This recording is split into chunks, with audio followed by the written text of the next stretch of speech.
주 안에서 크게 기뻐함은 너희가 나를 생각하던 것이 이제 다시 싹이 남이니 너희가 또한 이를 위하여 생각은 하였으나 기회가 없었느니라. 내가 궁핍함으로 말하는 것이 아니니라. 어떠한 형편이든지 나는 자족하기를 배웠노니 나는 비천에 처할 줄도 알고 풍부에 처할 줄도 알아. 모든 일 곧 배부름과 배고픔과 풍부와 궁핍에도 처할 줄 아는 일체의 비결을 배웠노라. 내게 능력 주신 자 안에서 내가 모든 것을 할 수 있느니라. 아멘.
때가 되면은 나 자신도 모르게 좋은 말을 하기보다는 좋지 않은 말을 하게 됩니다.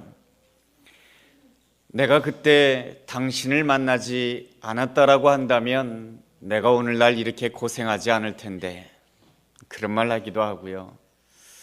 내가 그때 이렇게 하자고 하지 않았느냐고, 그런데 괜히 당신이 고집 피우는 바람에 오늘 우리 모두가 이렇게 고생하게 되었다. 많이 들어본 이야기인 것 같습니다. 이 모든 이야기가 무슨 이야기입니까? 지난날에 대해서 후회하는 이야기입니다. 지난날에 대한 후회가 많으면 오늘 하나님께서 우리에게 허락하시는 축복을 받기가 어렵습니다. 세상은 혼자 살아가는 세상이 아니기 때문에 어려운 일이 있다 보면은 나 자신도 모르게 내 옆에 있는 사람, 내 주변에 있는 사람에게 불평을 하게 되고 원망을 하게 됩니다. 불평하고 원망하게 되면은 소중한 것을 잃어버립니다. 그 소중한 것은 바로 평강인 것입니다. 평강을 잃어버리게 되면 더 큰 하나님의 축복을 누릴 수가 없게 된답니다. 어느 목사님의 간증입니다. 그 목사님은 신학교를 다닐 때에 친구 신학생들로부터도 아주 칭찬을 받고 똑똑하다는 이야기도 듣고 말이죠. 또한 목회를 잘할 것이다라고 하는 이야기를 들었습니다. 부목사를 할 때에도 많은 성도님들로부터 칭찬과 격려를 받았습니다. 이제 때가 되었다 생각해서 개척교회를 시작하였습니다. 교회를 개척하였는데 성도들이 모이지가 않는 것입니다. 성도님들이 왔다가 또 금방 가버리는 것이에요. 너무나도 마음이 힘이 들었습니다. 이래서는 안 되겠다 싶어서 목사님은 대단한 결심을 하게 됩니다. 40일 금식 기도를 결정하게 됩니다. 40일 동안 금식 기도한다라고 하는 것은 쉬운 일이 아니겠죠. 그렇게 기도하였습니다. 하나님, 왜 목회가 되지 않는 것입니까? 왜 성도들이 모이지 않는 것입니까? 왜 부흥이 안 되는 것입니까? 날마다 하나님 앞에 기도하였습니다. 그렇지만 하나님께서는 목사님에게 아무런 음성도 들려주지 아니하였습니다. 하루가 가고 열흘이 가고 30일이 지나고 이제 거의 40일이 가까우게 되었을 때에 하나님께서는 목사님에게 말씀해 주셨답니다. 무엇이라고 말씀해 주셨냐 하면 이 말씀입니다. 너에게는 평강이 없구나. 너에게 평강이 없는데 어떻게 내가 나의 양들을 너에게 맡길 수 있겠느냐. 이 하나님의 음성을 듣고 목사님은 그 다음부터 오직 기도의 제목은 한 가지뿐이었다라는 것입니다. 하나님, 하나님의 평강을 주시옵소서. 내가 날마다 하나님의 평강을 누리기를 원합니다. 그렇게 기도하는 가운데 아주 이상한 일이 일어났다는 것이죠.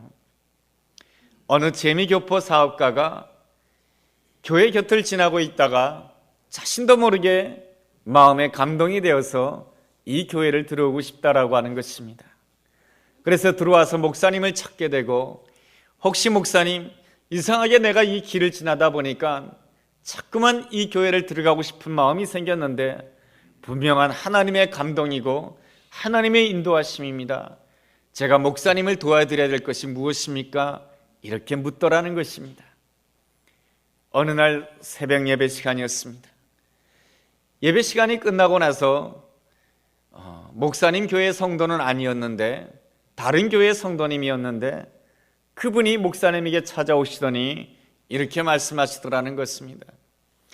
목사님, 이 교회를 위해서 기도하니까 이 교회를 도와야 된다라고 하는 그 감동을 하나님이 계속해서 주시는데 내가 목사님, 이 교회를 위해서 무엇을 도와야 됩니까? 라고 이렇게 묻더라는 것입니다. 그래서 목사님은 교회를 위해서 아무것도 구하지 아니하였습니다. 그저 하나님의 평강만을 구하였습니다.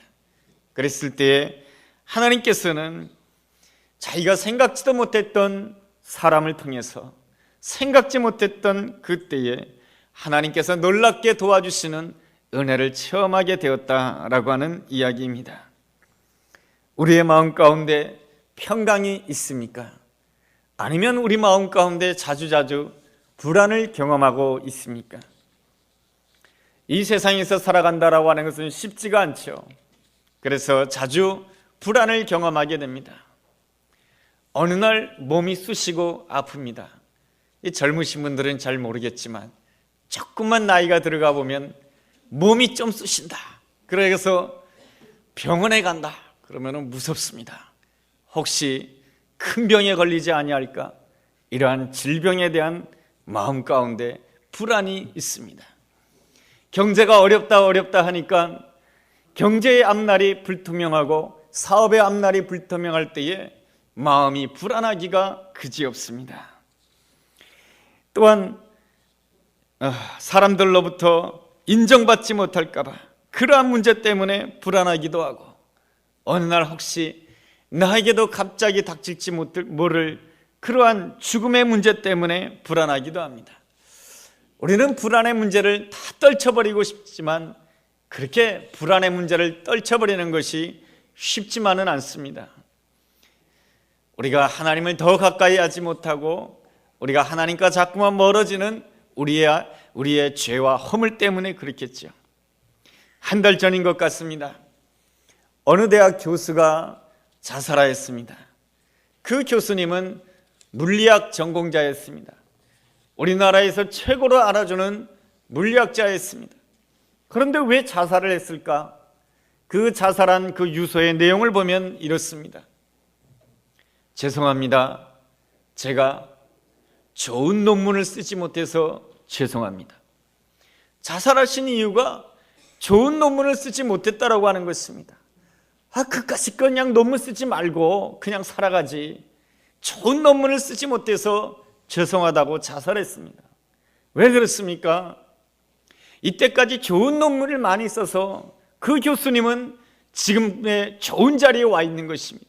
그러다가 보니까 주변에 있는 모든 사람들이 그 교수님에 대해서는 좋은 논문을 쓸 것이다라고 하는 기대감을 가지고 또 그분에게 많은 연구비를 지불해 드렸던 것이죠. 이제까지 좋은 논문을 썼지만 오늘 또 좋은 논문 쓰지 못한다라고 하는 그 사실 때문에 그분은 너무나도 불안했고, 그 불안감을 이기지 못해서 그분은 스스로 세상을 떠났습니다. 평강이 없습니다. 평강은 어디에서부터 오는 것입니까? 오늘 더 좋은 논문을 쓰게 되면 평강을 가질 수가 있는 것입니까? 이제까지 좋은 논문 쓰지 않았습니까? 그런데 오늘 쓰지 못합니다. 더 좋은 논문을 써야 된다라고 하는 부담감 때문에 사람들은 불안해합니다. 오늘 사업에 성공했다 할지라도 내일 사업을 더 크게 성공시켜야 된다라고 하는 부담감 때문에 우리의 마음 가운데는 불안감이 있습니다. 오늘 공부를 잘해도 내일 공부를 더 잘해야 된다라고 하는 부담감 때문에 또 불안합니다. 오늘까지는 내가 직장 생활을 잘했지만은 내일은 직장에서 승진해야 된다라고 하는 부담감 때문에 마음이 불안합니다. 그렇다고 해서 체념하면서 살라고 하는 것은 아닙니다. 체념이란 무엇입니까? 현실의 어려운 벽을 경험하면서 적당히 체념하면서 사는 것이죠. 포기하면서 사는 것이죠. 공부하는 것에 대해서도 적당한 선에서 포기하면서 공부하고, 사업하는 것도 적당한 선에서 포기하면서 사업을 하고, 사람과 인간관계 하는 것도 힘드니까 적당한 선에서 포기하면서 적당하게 거리를 두면서 인간관계를 하고, 이렇게 체념적으로 살아가는 것은 우리 하나님께서 기뻐하지 않습니다. 우리의 마음 가운데 현실의 벽 때문에 내 마음 가운데 체념이 자리를 잡고 있지 않습니까? 하나님이 축복하기가 어렵습니다. 그러면 어떻게 살아야 되는 것입니까? 어떻게 해야 내 마음 가운데 하나님이 주시는 놀라운 평강을 소유할 수가 있겠습니까? 나의 형편만 본다라고 한다면 그럴 수가 없는 것이죠. 그러나 내가 눈을 들어서 너의 하나님을 바라본다라고 한다, 너의 하나님이 어떠한 분인지를 내가 깨닫는다라고 한다면 우리는 반드시 하나님이 주시는 평강을 누릴 수가 있습니다.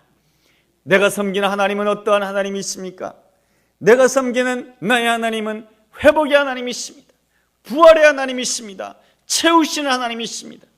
나의 하나님은 회복시키시는 하나님이시기 때문에 나의 삶 가운데 상처를 허락해 주시는 것입니다. 나의 삶 가운데 왜 상처를 받는 것을 허락하시는 것입니까? 나의 하나님께서는 나에게 상처가 있다 할지라도 얼마든지 그 상처를 회복시켜 주시기에 놀라우신 분이시기 때문에 그런 것입니다. 우리 주님께서는 왜 우리에게 죽음까지도 허락하시는 것입니까? 내가 섬기는 나의 주님은 부활의 주님이신 것입니다. 부활의 주님이시기에 나의 죽음까지도 허락하시는 것입니다. 내가 죽는다 할지라도 주 안에서 다시 살게 될 줄로 믿습니다. 내가 섬기는 하나님은 채우시는 하나님이십니다. 하나님께서는 때때로 나의 삶 가운데 고난과 어려움을 통해서 나의 삶 속에서 모든 것들을 비우게 만드시는 것입니다. 왜 하나님께서 나의 삶 가운데 다 비우게 만드시는 것입니까? 그것은 바로 하나님의 아름다운 것으로 채워주시기 위한 놀라운 하나님의 계획인 줄로 믿습니다. 그러므로 하나님의 계획은 나의 계획보다 높은 줄로 믿습니다. 이사야서 55장 9절에서 이러한 말씀이 있습니다.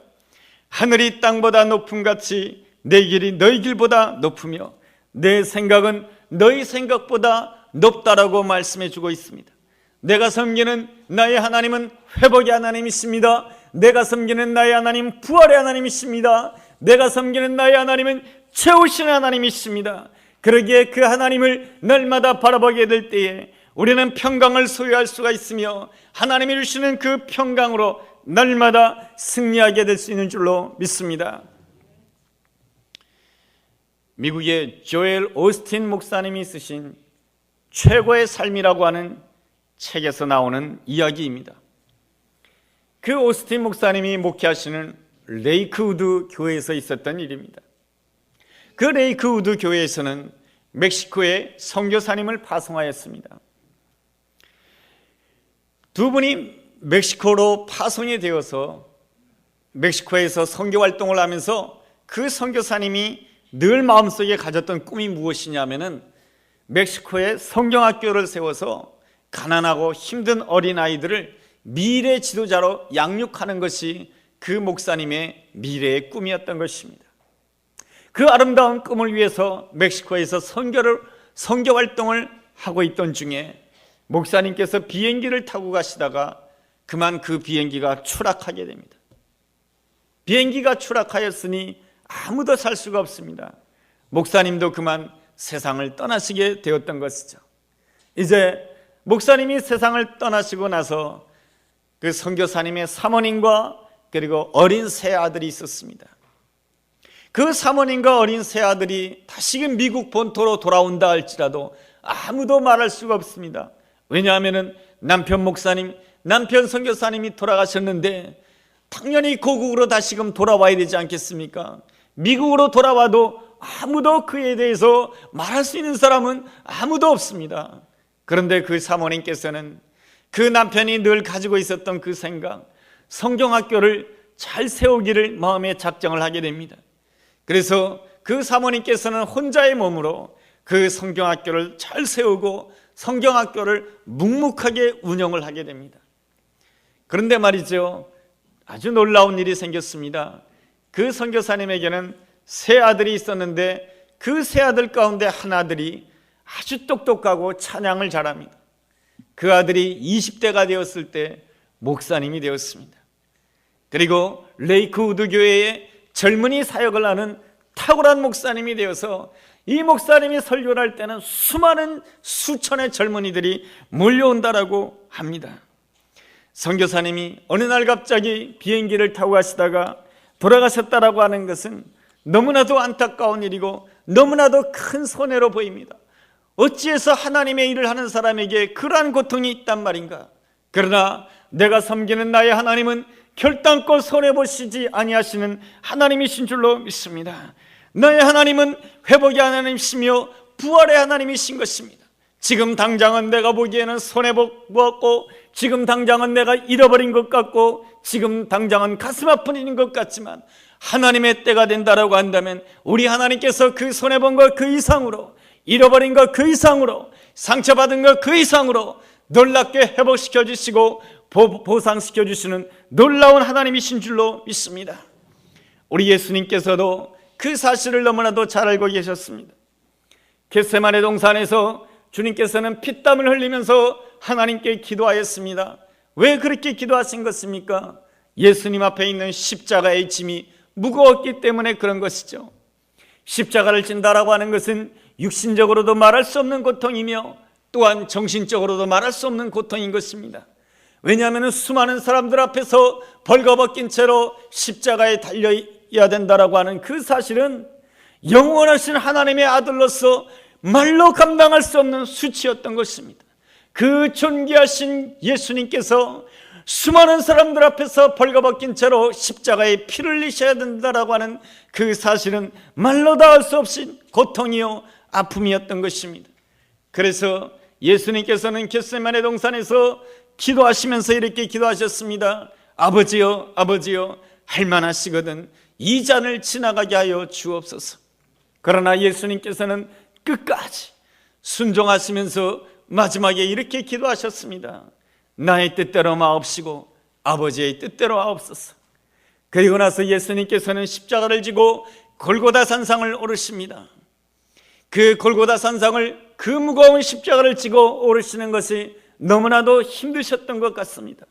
그래서 예수님께서는 쓰러지고 또 쓰러지셨습니다. 쓰러졌을 때 하나님께서는 어떻게 하셨습니까? 하나님은 무엇을 하셨습니까? 하나님께서는 또한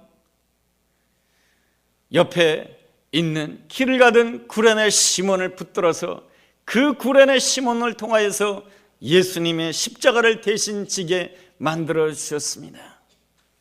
우리가 하나님의 뜻대로 순종하고 또 순종한다라고 한다면 그렇게 해서라도 내가 쓰러지고 또 쓰러진다라고 한다면 우리 하나님께서는 반드시 하나님의 때가 되면 나를 도울 사람을 반드시 내 옆에 붙여 놓아 주실 줄로 믿습니다. 우리 역시 연약한 존재입니다.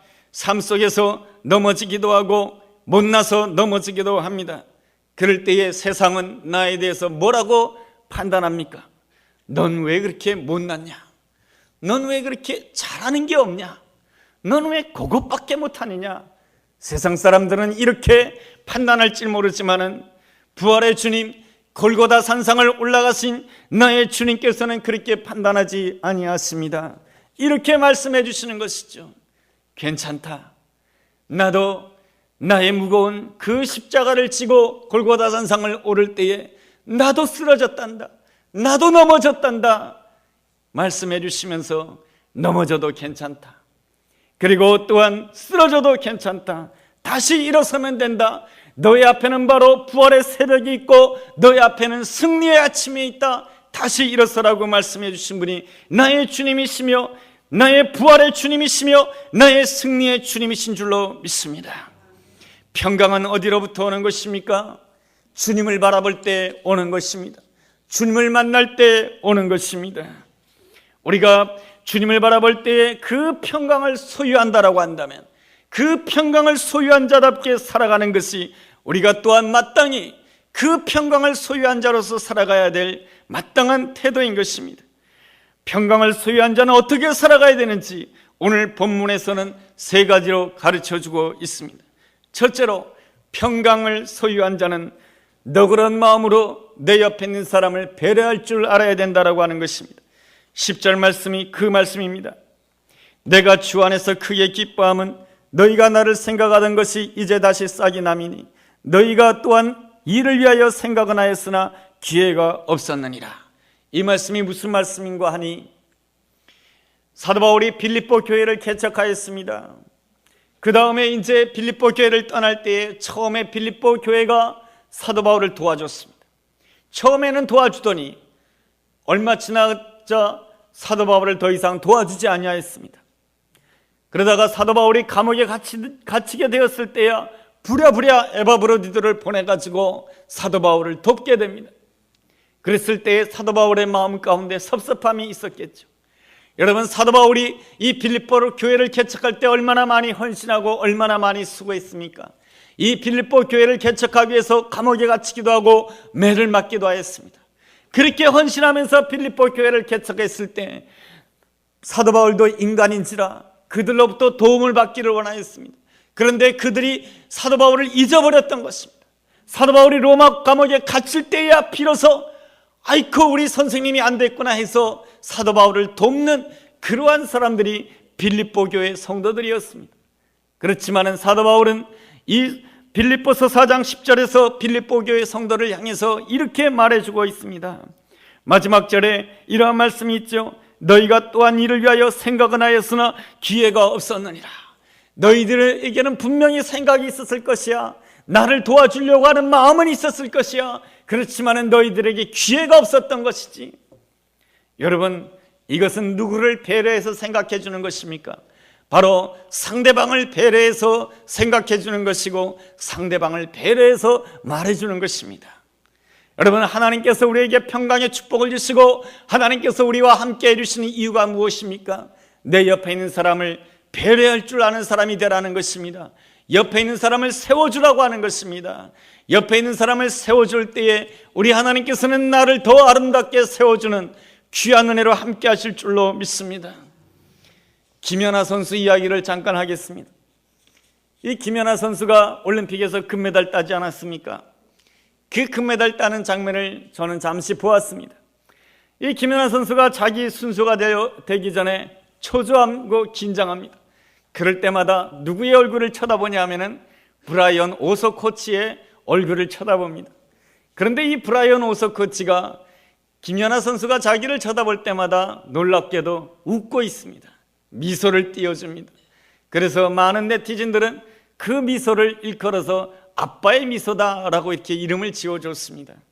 그래서 기자가 모든 경기가 끝나고 나서 물었습니다.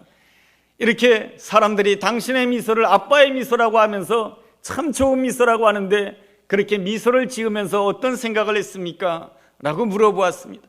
그랬을 때 그 오소코치는 이렇게 대답하더라고요. 나는 안다.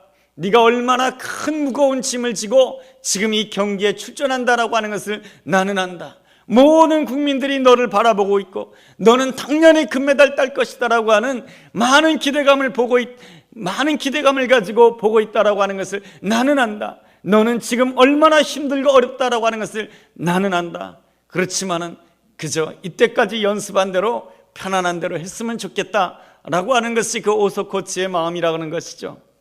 이 오소코치가 이럴 수 있었던 그 이유가 무엇이겠습니까? 저는 오소코치와 대화를 나눈 적도 없습니다. 그렇지만은 그 마음 가운데 평강이 있었기 때문에 그렇습니다. 여러분, 그 마음 가운데 평강이 있는 사람들은 비교하지 않습니다. 평강이 있는 사람은 시기하지 않습니다. 질투하지 않습니다. 그러기에 평강이 있는 사람은 말을 한다 할지라도 다른 사람을 배려하면서 말을 할 줄 아는 사람이고, 얼굴 표정을 한다 할지라도, 모든 것을 한다 할지라도 다른 사람을 세워주기 위해서 모든 것을 하는 아름다운 사람인 줄로 믿습니다. 그럴 때에 우리 하나님께서는 더 아름답게, 내가 먼저 남을 세워줄 때 하나님께서는 나를 더 아름답게 세워줄 줄로 믿습니다.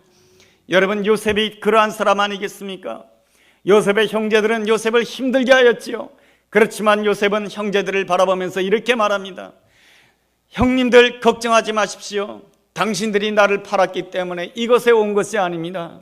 우리 모두를 구원해 주시기 위해서 하나님께서 나를 이 땅에 먼저 보내신 것입니다. 여러분, 이것은 얼마나 형님들을 배려해 주는 말입니까? 이 말은 얼마나 형님들을 세워주기 위한 말입니까? 그랬을 때 하나님께서 누구를 더 아름답게 세워주었습니까? 요셉을 아름다운 사람으로 세워주었던 것입니다. 이 은혜가, 이 축복이 우리 모두에게 함께하게 되기를 주의 이름으로 축원합니다. 둘째로, 평강의 사람은 자족하기를 배우는 사람입니다. 11절 하반절에 보면 이러한 말씀이 있습니다. 어떠한 형편에든지 나는 자족하기를 배웠노니 라고 말씀해 주고 있습니다. 자족이란 무슨 뜻입니까? 스스로 만족한다라고 하는 뜻이죠. 만족이라고 하는 것은 무엇입니까? 가득 찬다라고 하는 말인 것입니다. 무엇이 내 마음을 가득 채울 수가 있겠습니까? 물질이 내 마음을 가득 채울 수가 있겠습니까? 지식이 내 마음을 가득 채울 수가 있습니까? 멋진 외모가 내 마음을 가득 채울 수가 있겠습니까? 우리는 물질을 가졌다 하지만은 물질을 더 많이 가진 사람을 보면서 우리 마음은 불편해합니다. 우리는 외모가 좋지만은 나보다 더 외모가 좋은 사람을 보면서 불편해합니다. 나는 공부를 어느 정도 했지만은 나보다 더 많이 공부한 사람을 보면서 내 마음이 불편해합니다. 남이 떡이 커 보인다라고 하는 말이 있습니다. 만족은 남이 가진 것을 내가 가짐으로 인해서 채워지는 것이 아니라 진정한 만족은 바로 오직 주님 안에 있는 줄로 믿습니다. 이것이 무슨 뜻입니까? 바로 주님께서 나에게 주신 그 모든 것들은 다 아름다운 것이다라고 하는 것입니다. 주님께서는 나에게 어려움이 있다 할지라도, 문제가 있다 할지라도 그 모든 것들을 통해서 선을 만들어내시는 분이시다라고 하는 것입니다. 그렇기 때문에 오늘 나에게 있는 고난도 감사한 것이고, 나에게 있는 어려움도 감사한 것이고, 내가 받은 상처도 감사한 것이고, 내가 감당하기 힘들다라고 생각되는 그 사람 있는 것조차도 내가 감사합니다. 그렇게 감사의 고백을 하게 될 때 우리는 자족할 수가 있는 것이고, 자족하기를 배울 수가 있는 것이고, 자족하기를 배울 때 우리 마음 가운데는 날마다 평강이 있으며, 평강이 있을 때 기쁨으로 승리하게 될 줄로 믿습니다. 우리가 이 놀라운 생각을 어떻게 할 수가 있겠습니까? 성령님이 함께 해주셔야 되는 것입니다. 셋째로, 날마다 성령님을 사모할 때 우리 마음 가운데 평강의 은혜가 넘치게 되는 것입니다. 13절 말씀입니다. 내게 능력 주신 자 안에서 내가 모든 것을 할 수 있느니라. 내가 모든 것을 언제 할 수 있습니까? 내게 능력 주신 자 안에서 내가 모든 것을 할 수 있는 것입니다. 성령님께서 내게 능력 주실 때 내가 모든 것을 할 수 있는 줄로 믿습니다. 내가 연약합니까? 내가 부족합니까? 잘 되었습니까? 잘 되었습니다. 고린도후서 12장 9절에서 이렇게 말씀해 주고 있습니다. 나는 약합니다. 내가 약하기 때문에 그리스도의 능력이 내 안에 머물고 있습니다라고 고백하고 있습니다. 내가 약하다라고 한다면 더욱 기도해야 되겠습니다. 성령님 나에게 찾아와 주시옵소서. 성령님 나에게 지혜를 주시옵소서. 성령님 나에게 강건함을 주시옵소서. 성령님 나에게 은총을 베풀어 주시옵소서. 그렇게 날마다 성령님을 구하게 될 때 성령님께서는 내 마음 가운데 말할 수 없는 평강으로 축복해 줄 줄로 믿습니다. 내 마음 가운데 평강을 유지한다라고 한다면 하나님께서는 놀라운 결과로 약속해 주고 있습니다. 그 약속이 무엇입니까? 빌립보서 4장 19절입니다. 나의 하나님이 그리스도 예수 안에서 영광 가운데 그 풍성한 대로 너희 모든 쓸 것을 채우신다라고 말씀해 주고 있습니다. 내 손은 작습니다. 그러나 나의 하나님의 손은 풍성한 손인 줄로 믿습니다. 나의 하나님의 손은 내 생각보다 더 풍성하신 나의 하나님이신 줄로 믿습니다. 나의 하나님을 바라보면서 날마다 고백하십시오. 나의 하나님은 회복의 하나님이십니다. 나의 하나님은 부활의 하나님이십니다. 나의 하나님은 채우신 하나님이십니다. 날마다 고백하며 내 평강을 잃어버리지 아니하며 성령님을 의지할 때 오늘 빌립보서 4장 19절의 말씀으로 우리에게 축복해 주실 줄로 믿습니다. 그 풍성한 대로 너희 모든 쓸 것을 채우시리라. 이 아름다운 은혜와 축복이 우리 모두에게 함께하게 되기를 주의 이름으로 축원합니다. 기도하겠습니다. 하나님 아버지, 주님께서는 우리의 연약함과 우리의 고난 가운데서도 얼마든지 아름다운 일을 행하실 수 있는 줄로 믿습니다. 그러기에 하나님께서 주시는 평강으로 날마다 내 옆에 있는 자를 세워주는 자 되게 도와주옵시고 자족하기를 배우는 자 되게 도와주옵소서. 성령 충만함으로 인하여서 날마다 하나님께서 풍성한 대로 채워주시는 놀라운 은혜를 체험하는 복된 하나님의 사람이 되게 하여 주옵소서. 예수님 이름으로 기도했습니다. 아멘.